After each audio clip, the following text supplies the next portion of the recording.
नबी का पीछा। अरब जल्द जल्द चलकर मक्का में दाखिल हा। रात ज्यादा हो गई थी, इसलिए मक्के की गलियां सुनसान थी, सारे रास्ते वीरान पड़े थे। एक आदमी भी आता जाता न दिखाई पड़ रहा था। तमाम शहर में खामोशी छाई हुई थी। अरब चलकर एक मकान में घुसा। वहां भी सब सो रहे थे।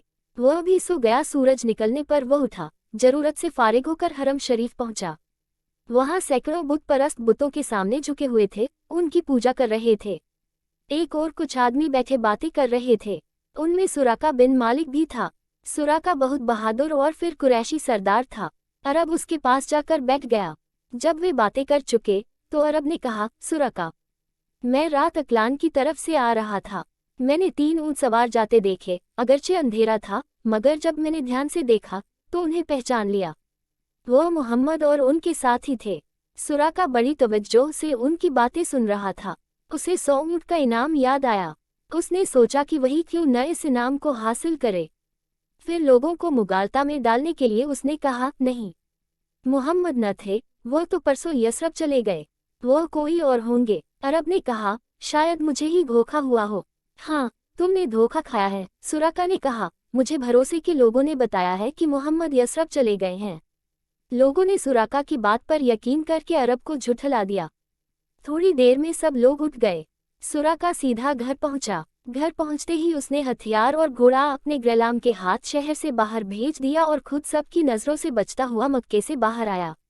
बाहर आते ही वह हथियार से सज धज कर घोड़े पर सवार हुआ और गुलाम को हिदायत की कि किसी को न बताना कि मैं कहाँ जा रहा हूँ।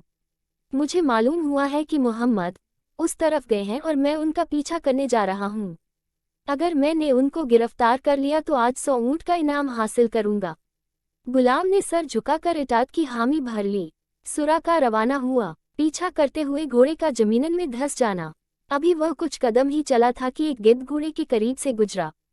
घोड़ा बिदका। सुराका होशियारी से न बैठा था, धड़ाम से नीचे आ गिरा।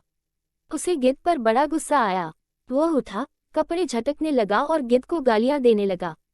कपड़े झटक कर घोड़े पर सवार हुआ और कदम कदम चला। कोहे सौर पर पहुंचकर उसने ऊंटों के पैरों के निशान देखे। वह खुश होकर इन निशानों पर तेजी से रवाना हुआ। पूरे 3 घंटे तक तेजी से चलता रहा। जब सूरज सर पर आ गया तो उसने 3 ऊंट दूरी पर जाते हुए देखे। उसने समझ लिया कि जिनकी खोज में वह घर से निकला है, सामने वही जा रहे हैं। उसने एड़ लगाकर घोड़े को और तेजी से दौड़ाया। घोड़ा निहायत फर्राटे भरता हुआ तेजी से जा रहा था, लेकिन अभी 1 मील भी फर्राटा न भर पाया था कि उसने ठोकर खाए और अगले पांव जमीन में धंस गए। अगरचे सुराका निहायत होशियारी से बैठा था, पर इस बार भी संभल न सका, लुकनी खाकर घोड़े के आगे गिरा। उसे फिर गुस्सा आया। वह समझा, शायद फिर किसी गिद्ध ने गुस्ताखी की। उसने चारों तरफ देखा, मगर गिद्ध वहां न था। इस बार उसे घोड़े पर गुस्सा आया, पर जब उसने घोड़े के पांव की तरफ देखा तो उसके पांव घुटने तक जमीन में फंसे हुए थे। उसे बड़ा ताज्जुब हुआ। उसे डर भी हुआ कि माजरा क्या है। उसने जल्द ही अपने आप पर काबू पा लिया। उसने घोड़े को निकाला और फिर उस पर सवार होकर तेजी से रवाना हुआ। उसने देखा कि हुजूर अपने साथी मुसाफिरों के साथ बड़े इत्मीनान से बातें करते हुए आगे बढ़ते चले जा रहे हैं। उसने घोड़े की रफ्तार तेज कर दी। जब घोड़ा बहुत करीब हो गया तो अचानक वह पेट तक जमीन में घंस गया। सुराका फिर घोड़े से नीचे आ पड़ा।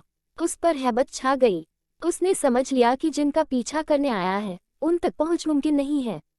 उनका खुदा उनकी हिफाजत कर रहा है। उसे इस बात पर अफसोस हुआ कि वह इनाम हासिल करने में नाकाम रहेगा। बहरहाल उसने अक्ल से काम लिया। उसने हुजूर को आवाज देकर कहा, ए मुसलमानों के रहनुमा, जरा ठहर कर मेरी बातें सुन लीजिए। आपने उसकी आवाज सुनकर सवारी रोक दी। तीनों ऊंट रोक दिए गए। हुजूर ने फरमाया, सुराका, जल्द आकर कहो क्या कहना है। सुराका दौड़कर आपके पास पहुंचा। सुराका दौड़कर आपके पास पहुंचा।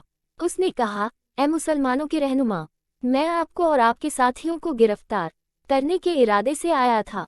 जब से मैंने आपका पीछा करने के लिए घोड़ा रवाना किया है, उस वक्त से अब तक 3 बार घोड़े से गिर चुका हूँ। पहली 2 बार मैंने इत्तेफाक समझा, पर अब जब तीसरी बार मेरा घोड़ा पेट तक धंस गया तो मैंने समझा कि आपका खुदा आपकी हिफाजत कर रहा है। आपको कोई गिरफ्तार नहीं कर सकता।